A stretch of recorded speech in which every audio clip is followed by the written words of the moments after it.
ADGP ആ കേസിനെ സംബന്ധിച്ച ഒരു പെൻഡ്രൈവ് അവിടുന്ന് വാങ്ങിച്ച് അദ്ദേഹത്തിൻ്റെ ഓഫീസിൽ കൊണ്ടുപോയി. അത് നോക്കിയ ശേഷം അതനുസരിച്ച് അതിന് വിരുദ്ധമായ ഒരു സ്റ്റേറ്റ്മെൻറ്റുകൾ അദ്ദേഹം റെക്കോർഡ് ചെയ്യിപ്പിച്ചു. അതൊരു പെർഫഞ്ചറി ഇൻവെസ്റ്റിഗേഷൻ നടത്താൻ ഡയറക്ഷൻ കൊടുത്തു.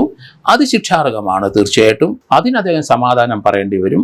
ഇന്ത്യൻ പോലീസ് സർവീസിൽ നിന്ന് ഇതുപോലെ ഗുരുതരമായ തെറ്റുകുറ്റങ്ങളും ക്രിമിനൽ കുറ്റങ്ങളും കാണിക്കുന്നവരെ പിരിച്ചുവിടാൻ വകുപ്പുണ്ട്. അതുകൊണ്ട് ആഭ്യന്തര വകുപ്പ് അത് ശ്രദ്ധിക്കണം.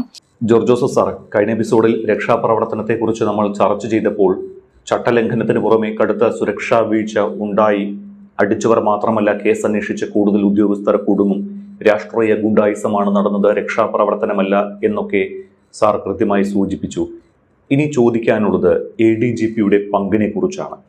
ഇവിടെ ഈ KSU യൂത്ത് കോൺഗ്രസ് പ്രവർത്തകരെ പിണറായി വിജയന്റെ ഗൺമാൻ അടക്കമുള്ളവർ തല്ലിച്ചതച്ച സംഭവത്തിൽ കേസ് ഡയറി പെൻഡ്രൈവിലാക്കി ADGPയുടെ ഓഫീസിൽ എത്തിച്ച ശേഷം തിരുത്തി എന്നാണ് SITക്ക് ലഭിച്ചിരിക്കുന്ന മൊഴി. ഇത് എത്രത്തോളം ഗുരുതരമാണ്? ഇത് വളരെ ഗുരുതരമാണ്. ഇന്ത്യൻ നിയമങ്ങൾക്കെതിരല്ലേ ആ ADGP സഞ്ചരിച്ചത്? അദ്ദേഹം പ്രവർത്തിച്ചത് അങ്ങനെയല്ലേ? ഒരു case diary Indian criminal procedure code അനുസരിച്ച് ഏറ്റവും പ്രധാനപ്പെട്ട ഒരു റെക്കോർഡാണ്. കേസ് ഡയറിയും GD ഒക്കെ എന്ന് പറയുന്നത് ദൈനംദിന അപ്പോഴപ്പോഴുള്ള സംഭവങ്ങൾ രേഖപ്പെടുത്തുന്ന കാര്യങ്ങളാണ്. കേസ് ഡയറിക്കകത്താണ് ഓരോ സ്റ്റേറ്റ്മെൻറ്റുകൾ, മൊഴികൾ രേഖപ്പെടുത്തുന്നത്. യഥാർത്ഥത്തിൽ ആ 2 യൂത്ത് കോൺഗ്രസ്സുകാരെ, അവിടുത്തെ SHOയും 4-5 പോലീസ് ഉദ്യോഗസ്ഥരും അവരെ 2 പേരെ ആ റോഡ് സൈഡിൽ നിന്ന് മാറ്റി പൊതിഞ്ഞു നിർത്തി. അതിനുശേഷം വന്ന് ഇവരെ അടിക്കേണ്ട ഒരു ആവശ്യമില്ല. വലിയ വീഴ്ചയല്ലേ അവിടെ ഉണ്ടായത്. അതുകൊണ്ട് ADGP ആ കേസിനെ സംബന്ധിച്ച ഒരു പെൻഡ്രൈവ് അവിടുന്ന് വാങ്ങിച്ച് അദ്ദേഹത്തിൻ്റെ ഓഫീസിൽ കൊണ്ടുപോയി. അത് നോക്കിയ ശേഷം അതനുസരിച്ച് അതിന് വിരുദ്ധമായ ഒരു സ്റ്റേറ്റ്മെൻറ്റുകൾ അദ്ദേഹം റെക്കോർഡ് ചെയ്യിപ്പിച്ചു. അതൊരു പെർഫഞ്ചറി ഇൻവെസ്റ്റിഗേഷൻ നടത്താൻ ഡയറക്ഷൻ കൊടുത്തു. അത് ശിക്ഷാർഹമാണ് തീർച്ചയായിട്ടും. അതുകൊണ്ട് അതിന് അദ്ദേഹം സമാധാനം പറയേണ്ടി വരും. അദ്ദേഹം ഇന്ത്യൻ IPSൽ നിന്ന്, ഇന്ത്യൻ പോലീസ് സർവീസിൽ നിന്ന് ഇതുപോലെ ഗുരുതരമായ തെറ്റുകുറ്റങ്ങളും ക്രിമിനൽ കുറ്റങ്ങളും കാണിക്കുന്നവരെ പിരിച്ചുവിടാൻ വകുപ്പുണ്ട്. അതുകൊണ്ട് ആഭ്യന്തര വകുപ്പ് അത് ശ്രദ്ധിക്കണം. ഇദ്ദേഹത്തിന് IPSൽ നിന്ന് പിരിച്ചുവിടാനുള്ള സെൻട്രൽ ഗവൺമെൻറ്റിലേക്ക് തീർച്ചയായിട്ടും അപേക്ഷ അയക്കണം. അതിന് തക്കതായ ഒരു കേസ് തന്നെയാണ് ഇത്. അദ്ദേഹം രാഷ്ട്രീയപരമായിട്ട് ചിന്തിക്കാൻ പാടില്ല. ഒരു IPS IAS ഉദ്യോഗസ്ഥർ അവർ ഭരണഘടന അനുസരിച്ച് മാത്രമേ ചിന്തിക്കാൻ പാടുള്ളൂ. നിയമം അനുസരിച്ച് മാത്രമേ അവർക്ക് മുന്നോട്ട് പോകാനൊക്കെ ഉള്ളൂ. രാഷ്ട്രീയ ചിന്ത വെച്ചിട്ട് അതാത് ഭാഗത്തെ രാഷ്ട്രീയ നേതാക്കന്മാരെയും അതായത് മുഖ്യമന്ത്രിമാരെയും സംരക്ഷിക്കാൻ വേണ്ടി നിയമത്തെ വളച്ചൊടിക്കുകയും നിയമം തെറ്റായ രീതിയിൽ വ്യാഖ്യാനിച്ച് ആ രീതിയിൽ ഒരു റെക്കോർഡ് ഉണ്ടാക്കി കോടതി കൊടുക്കുകയും പ്രതികളെ രക്ഷപ്പെടുത്താൻ ശ്രമിക്കുന്നതും വളരെ കുറ്റകരമാണ്. അതുകൊണ്ട് അദ്ദേഹത്തിനെ ഈ കേസിനകത്ത് പ്രതിയാക്കി മുന്നോട്ട് കൊണ്ടുപോയെങ്കിൽ മാത്രമേ അന്വേഷണം പൂർത്തിയാകുകയുള്ളൂ.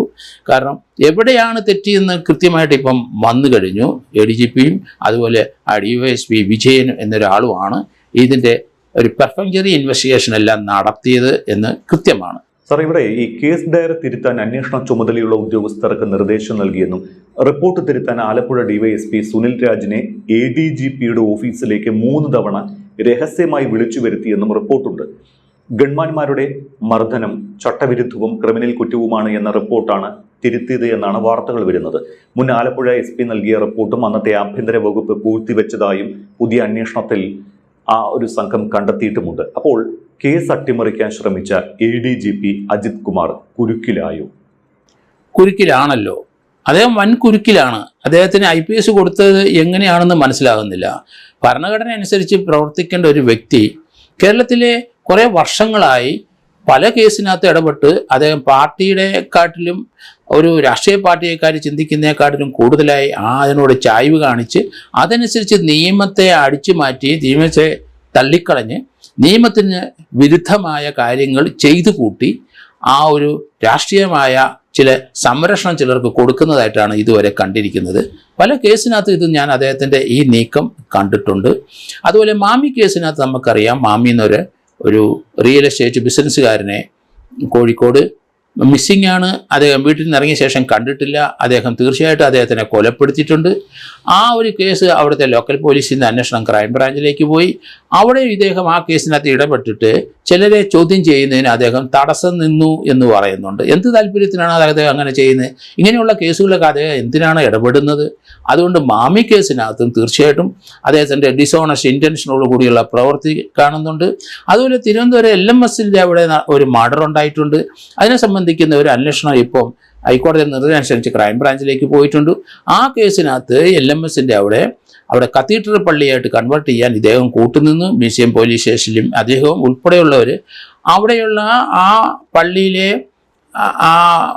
പള്ളിയിലെ വിശ്വാസികളെ ഏകദേശം 2000-ഓളം വിശ്വാസികളെ ഓടിച്ചിട്ട് അദ്ദേഹം രാഷ്ട്രീയപരമായി അവിടുത്തെ ബിഷപ്പിൻ്റെ സപ്പോർട്ട് കിട്ടാൻ വേണ്ടിയിട്ട് അദ്ദേഹത്തിനെ ഇൻസ്റ്റൽ ചെയ്തൊരു സംഭവം ഉണ്ടായിട്ടുണ്ട്. അതിലും ADGP അത് യാതൊരു തത്വദിശയുമില്ലാതെ ഇടപെടുകയും അദ്ദേഹത്തിന് തിരുവനന്തപുരം കവടിയാർ കൊട്ടാരത്തിനോടനുബന്ധിച്ച് അദ്ദേഹത്തിന് ഒരു വീടും സ്ഥലവും അതിന് പ്രതിഫലമായി ലഭിച്ചു എന്നാണ് വാർത്തകൾ വരുന്നത്. അപ്പം ചില കേസിനകത്ത് അദ്ദേഹം രാഷ്ട്രീയപരമായി ചിന്തിച്ച് ഇടപെട്ടതായിട്ട് കാണുന്നുണ്ട്. അത് വളരെയധികം ദൂഷ്യം ചെയ്യുന്നുണ്ട്. അതുകൊണ്ടാണ് അദ്ദേഹത്തിനെ സസ്പെൻഡ് ചെയ്ത് ഈ കേസിനകത്ത് തീർച്ചയായും അദ്ദേഹത്തിനെ അറസ്റ്റ് ചെയ്യുകയും ചെയ്യണം. അതോടൊപ്പം തന്നെ ഇനി സർക്കാരിൻ്റെ ഒരു പൊസിഷനിൽ അദ്ദേഹത്തിന് കൊടുക്കാൻ പാടില്ല. അദ്ദേഹത്തിനെ സർവീസിൽ നിന്ന് നീക്കം ചെയ്യാനുള്ള നടപടികളുമായിട്ട് ആഭ്യന്തര വകുപ്പ് മുന്നോട്ട് പോകണമെന്നാണ് എൻ്റെ അഭ്യർത്ഥന. ശരിക്കും ഈ ഗൺമാന്മാരുടെ മർദ്ദന കേസ് അട്ടിമറിച്ചത് ADGP അജിത് കുമാറും P ശശിയുമാണ് എന്ന് മുൻ MLA PV അൻവർ ആരോപണം ഉന്നയിച്ചിട്ടുണ്ട്. ശരിക്കും മുഖ്യമന്ത്രിയുടെ ഓഫീസ് തന്നെ ഇടപെട്ടിട്ടുണ്ടോ ഈ ഒരു വിഷയത്തിൽ? അങ്ങനെ ചില വാർത്തകൾ വരുന്നുണ്ട്. പൊളിറ്റിക്കലായിട്ട് അദ്ദേഹം ADGP പറയട്ടെ, അദ്ദേഹത്തിൻ്റെ സ്വന്തം ഉത്തരവാദിത്തത്തിലാണ് താൻ ഇതൊക്കെ ചെയ്തു കൂട്ടിയതെന്ന് അദ്ദേഹം പറയട്ടെ. പൊളിറ്റിക്കലായിട്ട് ഒരു പ്രഷർ അദ്ദേഹത്തിന് തീർച്ചയായിട്ടും ഉണ്ട്. അത് വെളിപ്പെടുത്താൻ ഇദ്ദേഹം ബാധ്യസ്ഥനാണ്. അങ്ങനെ വെളിപ്പെടുത്തുന്നെങ്കിൽ തീർച്ചയായിട്ടും പൊളിറ്റിക്കലായിട്ട് ആ തീരുമാനം കൺവേ ചെയ്ത ആൾ ആരാണ് ഇദ്ദേഹത്തിന് ഇൻസ്ട്രക്ഷൻ കൊടുത്തത്, ഏത് അധികാര കേന്ദ്രമാണ് ഇദ്ദേഹത്തിന് ഈ ഒരു ഇല്ലീഗൽ ഡയറക്ഷൻ കൊടുത്ത് ഇത് ചെയ്യിച്ചെന്ന് പറഞ്ഞാൽ ആ വ്യക്തിയെയും പ്രതിയാക്കേണ്ടി വരും. സാർ, ഈ ഷൗക്കത്ത് അലി വെച്ചുള്ള അന്വേഷണം ഫലം കാണുകയാണല്ലേ? അങ്ങനെ വേണ്ടേ നമുക്ക് അനുമാനിക്കാൻ? ഇപ്പോഴത്തെ സംഭവ വികാസങ്ങളെല്ലാം കാണുമ്പോൾ നേരത്തെ തന്നെ ഈ ഷൗക്കത്ത് അലി CPMന്റെ കണ്ണിലെ കരടാണ്. ഇപ്പോൾ പുതിയ അന്വേഷണം മുന്നോട്ട് കൊണ്ടുപോകുന്നു. ഉന്നതരടക്കം പ്രതിപട്ടികയിലേക്ക് വരുന്നു. അപ്പോൾ CPMന് ഇരുട്ടടിയാണോ ഈ നീക്കങ്ങളെല്ലാം? അങ്ങനെ ഞാൻ പറയില്ല. ഷൗക്കത്ത് അലി ഒരു രാഷ്ട്രീയമായി ചിന്തിക്കുന്ന ഒരാളാണെന്ന് ഞാൻ കരുതുന്നില്ല. കാരണം അത് CBI ആയിരുന്നല്ലോ. ഇപ്പം BJP ഭരിക്കുന്ന ഇന്ത്യയിൽ പ്രൈം മിനിസ്റ്ററുടെ കീഴിലുള്ള CBIയിലാണ് അദ്ദേഹം ജോലി ചെയ്തിരുന്നത്. അവിടെയും കുറേ വർഷം, 4-5 വർഷം അദ്ദേഹം ജോലി ചെയ്തില്ലേ?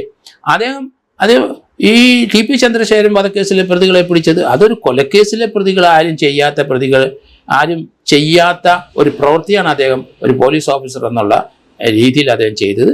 ആ പ്രതികളെല്ലാം ഒളിവിൽ പോയിട്ട് അദ്ദേഹത്തെ ആ പ്രതികളെ അറസ്റ്റ് ചെയ്യാനായിട്ട് ഇദ്ദേഹം മുൻനിരയിലുണ്ടായിരുന്നു. അതിനെന്താണ് തെറ്റ്? നിയമവിരുദ്ധമായി ചെയ്യുന്ന പ്രവൃത്തികളാണ് ആ ഗുണ്ടകൾ, CPMന്റെ ഗുണ്ടകൾ ചെയ്തത്. അതിന് കൃത്യമായ അദ്ദേഹത്തിൻ്റെ ജോലിയിൽ അദ്ദേഹം സത്യസന്ധമായി തീരുമാനമെടുക്കുന്ന വ്യക്തിയായതുകൊണ്ട് അദ്ദേഹം ജോലി ചെയ്തെന്നല്ലാതെ അതിന് രാഷ്ട്രീയപരമായി ഒരു ചിന്ത അദ്ദേഹത്തിനുണ്ടെന്ന് ഞാൻ കരുതുന്നില്ല. അദ്ദേഹം BJP സർക്കാരിൽ അദ്ദേഹം വർക്ക് ചെയ്തല്ലോ, ഇപ്പോൾ CBIയിൽ, അതിനുശേഷം കേരള പോലീസിൽ വർക്ക് ചെയ്തല്ലോ. ഇപ്പം പുതിയ മുഖ്യമന്ത്രി വന്ന ശേഷം അദ്ദേഹത്തിൻ്റെ കീഴിലാണ്, ആഭ്യന്തര വകുപ്പിൻ്റെ കീഴിലാണ് ജോലി ചെയ്യുന്നത്. വ്യത്യസ്തമായ ആൾക്കാരുടെ കീഴിൽ അദ്ദേഹം ജോലി ചെയ്തിട്ടുണ്ട്. പക്ഷേ കാണുന്ന കാര്യങ്ങൾ അതേപടി എഴുതുകയും അതേപടി റെക്കോർഡ് ചെയ്യുകയും സത്യസന്ധമായ അന്വേഷണം നടത്തുകയും ചെയ്യുന്ന ഒരു വ്യക്തി ഭയമില്ലാതെയാണ് അദ്ദേഹം ഇക്കാര്യങ്ങൾ ഭരണഘടന അനുസരിച്ച് ചെയ്തുകൊണ്ടിരിക്കുന്നത്. സാർ, VIP-കളുടെ സുരക്ഷ സംബന്ധിച്ച് കേന്ദ്ര സർക്കാർ പുറത്തിറക്കിയ യെല്ലോ ബുക്കിലെ നിർദ്ദേശങ്ങൾക്ക് വിരുദ്ധമാണ് മുഖ്യമന്ത്രിയുടെ സുരക്ഷാ സംഘത്തിന്റെ പ്രവൃത്തിയെന്ന് സാർ കഴിഞ്ഞ എപ്പിസോഡിൽ സൂചിപ്പിച്ചിരുന്നു. അപ്പോൾ ചട്ടലംഘനത്തിന് പുറമെ കടുത്ത സുരക്ഷാ വീഴ്ചയുണ്ടായ സാഹചര്യത്തിൽ അതിൽ കൂടി നടപടി വേണ്ടേ? ചട്ടലംഘനവും സുരക്ഷാ വീഴ്ചയും കറക്റ്റാണ്, അത് ശരിയാണ്. കാരണം ഇതിനകത്ത് മുഖ്യമന്ത്രിക്ക് ആ പൈലറ്റും എസ്കോർട്ടും വാഹനം ഉണ്ട്. പക്ഷേ നമ്മൾ കാണുന്നത് പൈലറ്റിനെ കണ്ടേയില്ല. അത് ലോക്കൽ പോലീസ് അല്പം SHOമാർ ചിലപ്പം ഈ പൈലറ്റ് വാഹനത്തിന് മുന്നിൽ അവർ പോയിട്ടുണ്ടാവാം. പക്ഷേ എസ്കോർട്ട് 2 വാഹനങ്ങളുണ്ട്. ആ 2 വാഹനങ്ങൾ ഈ അടിയും പിടിയും നടത്താൻ വേണ്ടി അവിടെ നിർത്തിക്കഴിഞ്ഞപ്പം മുഖ്യമന്ത്രിയുടെ വാഹനം മുന്നോട്ട് പോയി. അദ്ദേഹത്തിന് എസ്കോർട്ടും പൈലറ്റും ഇല്ലാതെ കുറേ ദൂരം അദ്ദേഹം സഞ്ചരിച്ചിരിക്കുന്നു. അതൊരു വൻ വീഴ്ചയാണ്.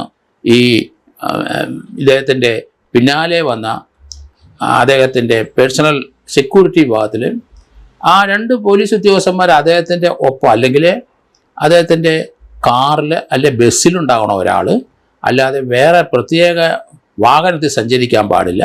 ഇതിനെ സംബന്ധിച്ച് പ്രത്യേകമായ ഒരു ലാപ്സ് അവരുടെ വന്നിട്ടുണ്ട്. കാരണം മുഖ്യമന്ത്രിക്ക് ഇസഡ് കാറ്റഗറിയാണ്, എല്ലാ ബുക്ക് അനുസരിച്ച് ഇസഡ് കാറ്റഗറി പ്രൊട്ടക്ഷനാണ് കൊടുക്കുന്നത്. അപ്പോൾ മുഖ്യമന്ത്രിയുടെ ഒപ്പം അദ്ദേഹം സഞ്ചരിക്കുന്ന വാഹനത്തിലാണ് അദ്ദേഹത്തിൻ്റെ പേഴ്സണൽ സെക്യൂരിറ്റി ഓഫീസർ ഇരിക്കേണ്ടത്. മുഖ്യമന്ത്രി മാത്രമല്ല, ഇന്ത്യയിലെ എല്ലാ മുഖ്യമന്ത്രിമാരും മാത്രമല്ല, Indian president, vice president, Indian prime മിനിസ്റ്ററൊക്കെ പോകുമ്പോൾ നമ്മൾ കാണുന്നുണ്ടല്ലോ. അപ്പോൾ അതേ രീതിയിലുള്ള ഇസഡ് കാറ്റഗറി പ്രൊട്ടക്ഷനാണ് കേരള മുഖ്യമന്ത്രിക്കും കൊടുത്തിരുന്നത്. പക്ഷെ അതിന് വിഘാതമായ ലാപ്സസ് ആണ് ഇവിടെ കാണുന്നത്. മുഖ്യമന്ത്രി വാഹനം മുന്നോട്ട് പോയി ഇവരെ തല്ലാനും പിടിക്കാനും കൊല്ലാനും ശ്രമിച്ച ആ നടപടിക്ക് വേണ്ടി ആ 2 വാഹനങ്ങൾ അവിടെ നിർത്തി അത് ചെയ്തിട്ടാണ് അവർ പോയത്. അത് വലിയൊരു ലാപ്സസ് ആണ്, വലിയ വീഴ്ചയാണ്.